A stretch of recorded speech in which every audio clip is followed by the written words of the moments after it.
Phoenix friends ഈ എന്റർടൈൻമെന്റിനോട് ഏവർക്കും സ്വാഗതം. ICC T20 വേൾഡ് കപ്പിന്റെ സൂപ്പർ 8 പോരാട്ടങ്ങളുടെ രണ്ടാം റൗണ്ടിൽ ഇന്ന് ഇന്ത്യ സിംബാബ്വെ മത്സരമായിരുന്നു. രണ്ട് ടീമും തകർപ്പൻ പ്രകടനമാണ് കാഴ്ചവെച്ചത്. ഇന്ത്യ 72 റൺസിന്റെ വലിയ ഒരു വിജയം തന്നെയാണ് നേടിയെടുത്തത്. ശരിക്കും പറഞ്ഞു കഴിഞ്ഞാൽ ഒരു തോൽവി എന്ന് പറയുന്നത് ഒരു വിജയത്തിന്റെ മുന്നോടി എന്നൊക്കെ എല്ലാവരും പറയുന്നത് ശരി തന്നെയാട്ടോ. ഒരു തോൽവി വേണം, എന്നാലേ നമുക്ക് വിജയിക്കാനുള്ള ഒരു ത്വരയുണ്ടാവുള്ളൂ. അല്ലെങ്കിൽ ഇങ്ങനെ കളിച്ച് പോകുന്ന പോലെ. ശരിക്കും പറഞ്ഞാൽ സൗത്ത് ആഫ്രിക്ക ചെയ്തത് നല്ല കാര്യം തന്നെയാണ്. കാരണം ഇന്ത്യനെ അടിച്ചത്, അതുകൊണ്ട് തന്നെയാണ് ഇന്ത്യൻ ടീമിന് ഒരു പുതിയ ഉണർവ് വന്നത്, മാറ്റങ്ങൾ സംഭവിച്ചത്. ടീമിലാണെങ്കിലും അല്ലെങ്കിൽ സമീപനത്തിലാണെങ്കിലും എല്ലാത്തിലും നല്ല മാറ്റം കാണുന്നുണ്ട്. ടീമിന്റെ കോമ്പിനേഷൻ മാറി. റിങ്കു സിംഗിനെ എടുത്ത് പുറത്തിട്ട് കഴിയുമ്പോൾ ബാഷ്വാമാരുടെ ഒരു വമ്പൻ നിരയായിട്ട് തന്നെയാണ് തോന്നുന്നത്. സഞ്ജുവിന്റെ തകർപ്പനാൽ അഭിഷേകിന്റെ തകർപ്പൻ ഓപ്പണിംഗ് പ്രകടനവും, വൺ ഡൗൺ ആയിട്ട് ഇഷാൻ കിഷൻ, അത് കഴിഞ്ഞ് സൂര്യ, തിലക്, നമ്മുടെ ശിവൻ ദുബെ ഒന്നും ഇറങ്ങിയിട്ടില്ല. ഹാർദിക് പാണ്ഡ്യയൊക്കെ തകർപ്പൻ പ്രകടനമാണ് കാഴ്ചവെച്ചത് ഇന്ത്യക്ക് വേണ്ടി. വാളെടുത്തവരെല്ലാം വെളിച്ചപ്പാട് എന്ന് പറഞ്ഞവർ പറഞ്ഞു കേട്ടിട്ടുള്ളൂ. അതുപോലെയാണ് ഇന്ന് സംഭവിച്ചത്. ടോസ് നേടി സിംബാബ്വെ ബൗളിംഗ് തിരഞ്ഞെടുക്കുകയായിരുന്നു, ഇന്ത്യനെ ബാറ്റിങ്ങിന് അയക്കുകയായിരുന്നു.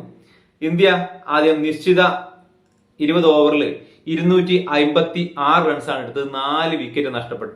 ഇന്ത്യക്ക് വേണ്ടി ഓപ്പൺ ചെയ്ത സഞ്ജു 15 ബോളിൽ 24 റൺസ്.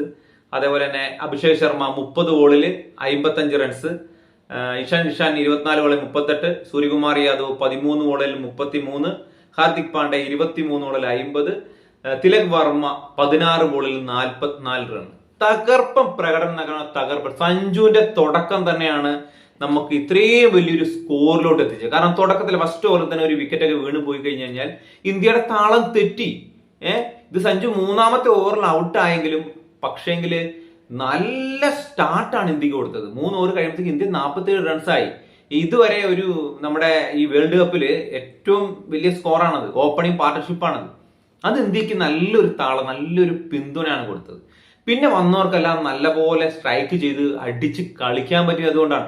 നമ്മുടെ സഞ്ജു ഔട്ടായി ഡെക്കോർഡിൽ എത്തിക്കഴിഞ്ഞപ്പോ സഞ്ജുവിനെ ടീമുകളെല്ലാം അവന് സപ്പോർട്ട് ചെയ്യുന്നു, അവനെ ഷെയ്ക്കാൻഡ് കൊടുക്കുന്നു, അവനെ പ്രോത്സാഹിപ്പിക്കുന്നു കണ്ടപ്പോൾ തന്നെ നമുക്ക് ഉറപ്പായതാണ്. കാരണം ഇന്ത്യ അവനിൽ നിന്ന് ഇത് മതി, ഒരു 30 റൺസ് സഞ്ജു എടുത്താൽ മതി, ഒരു 15 ബോളിൽ നിന്നുള്ള ഒരു രീതി തന്നെയായിരുന്നു സഞ്ജുവിനെ. അങ്ങനെ തന്നെയാണ് അവർ ഇറക്കി വിട്ടത്.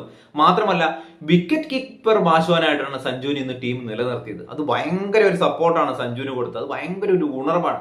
അത് സഞ്ജു ബാറ്റിംഗിൽ മാത്രമല്ല, ഫീൽഡിങ്ങിലാണെങ്കിലും കീപ്പിങ്ങിലാണെങ്കിലും തകർപ്പം കീപ്പിംഗ് ആണ് കാഴ്ചവെച്ചത്. നല്ല പറന്നുള്ള ക്യാച്ചൊക്കെ സഞ്ജു എടുക്കുന്നുണ്ടായിരുന്നു. ടീമിന്റെ മുമ്പിൽ ടീം മാനേജ്മെന്റിന് ഒരു സപ്പോർട്ട് കിട്ടിക്കഴിഞ്ഞാൽ ഏത് ബാഷ്വാനും കളിക്കും. ഇന്നിപ്പം അഭിഷേക് ശർമ്മ കണ്ടില്ലേ? അഭിഷേക് ശർമ്മ എത്ര കളിയാണ് ഡെക്കിലും. ആകെ 5 കളിയിൽ നിന്ന് 15 റൺസാണ് സ്കോർ ചെയ്ത ആള്. ഇന്നത്തെ കളിയിൽ 55 റൺസ് എടുത്തില്ലേ? അപ്പൊ സപ്പോർട്ട് കിട്ടിക്കഴിഞ്ഞാൽ നല്ല പ്രകടനം കാഴ്ചവെക്കാൻ കഴിയും. അത് തന്നെയാണ് ഇന്ത്യ ഇന്ന് തകർപ്പം പ്രകടനം കാഴ്ച. റൺ റേറ്റ് ഒക്കെ കുറച്ച് നല്ലപോലെ കൂട്ടിയും എടുത്തിട്ടുണ്ട്. എല്ലാവരും തന്നെ മികച്ച പ്രകടനമായിരുന്നു കാഴ്ചവെച്ചത്. അതേപോലെ തന്നെ നമ്മളുടെ ബൗളിങ്ങിലോട്ട് വന്ന രണ്ടാമത് ബാറ്റിംഗ് ചെയ്ത സിംബാബ്വെയുടെ കാര്യമാണെങ്കിൽ അവർക്ക് വേണ്ടി ബെന്നറ്റ് 97 റൺസാണ് 59 ബോളിൽ അടിച്ചത്. നല്ല പ്രകടനമാണ് അവരുടെ ഭാഗത്തുനിന്ന് ഉണ്ടായിരുന്നത്. അവരുടെ വിക്കറ്റുകൾ ഇടയ്ക്കിടയ്ക്ക് വീണതാണ് അവർക്ക് ഏറ്റവും പ്രശ്നം പറ്റി. അതേപോലെ റാസ ക്യാപ്റ്റൻ 31 റൺസ് 21 ബോളിൽ. നമ്മുടെ ബൗളർമാരെല്ലാം മികച്ച പ്രകടനമാണ്. ഹർഷീപ് സിംഗ് 4 ഓവറിൽ 24 റൺസിന് 3 വിക്കറ്റുകളാണ് വീഴ്ത്തിയത്. അതേപോലെ ഹാർദിക് പാണ്ഡ്യ 3 ഓവർ 21 വിക്കറ്റ് ഒന്നും ലഭിച്ചില്ല. ബുംറ 3 ഓവറിൽ 21 വിക്കറ്റ് ഒന്നും ലഭിച്ചില്ല. വരുൺ ചക്രവർത്തി 4 ഓവർ 35 ഒന്ന്. അക്ഷരപ്പെട്ടവർ 4 ഓവർ 35 ഒന്ന്. ശിവൻ ദുബെ 2 ഓവറിൽ 46 ഒന്ന്. ശിവൻ ദുബെക്ക് മാത്രമാണ് പിന്നെയും കുറച്ചെങ്കിലും അടി കിട്ടിയത് എന്ന് എനിക്ക് തോന്നുന്നു.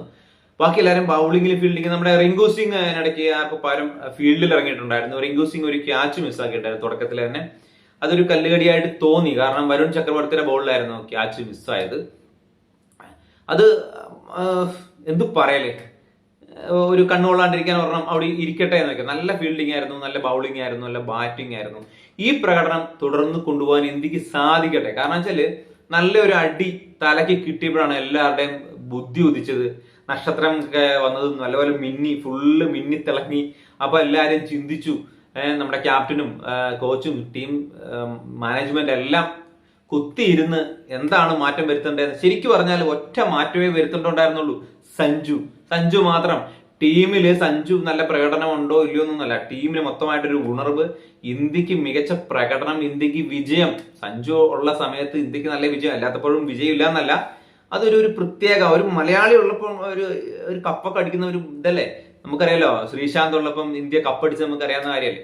അപ്പോ നല്ല പ്രകടനമായിരുന്നു എല്ലാവരുടെ ഭാഗത്തുണ്ടായിരുന്ന സഞ്ജുവിന്റെ നല്ലൊരു പ്രകടനം. അടുത്ത കളിയിൽ വെസ്റ്റ് ഇൻഡീസുമായിട്ടുള്ള കളിയിൽ സഞ്ജു ഒരു സെഞ്ചുറി അടിക്കട്ടെ, അല്ലെങ്കിൽ ഒരു 30+ ഒരു 50-ന് മുകളിലൊക്കെ അടിക്കാൻ കഴിയട്ടെ, നല്ല പ്രകടനം ആവട്ടെ എന്നുള്ള ആഗ്രഹത്തോടെ വീഡിയോ നിർത്തുന്നു. വാളെടുത്തവരെല്ലാം വെളിച്ചപ്പാടാവട്ടെ അടുത്ത കളിയിലും.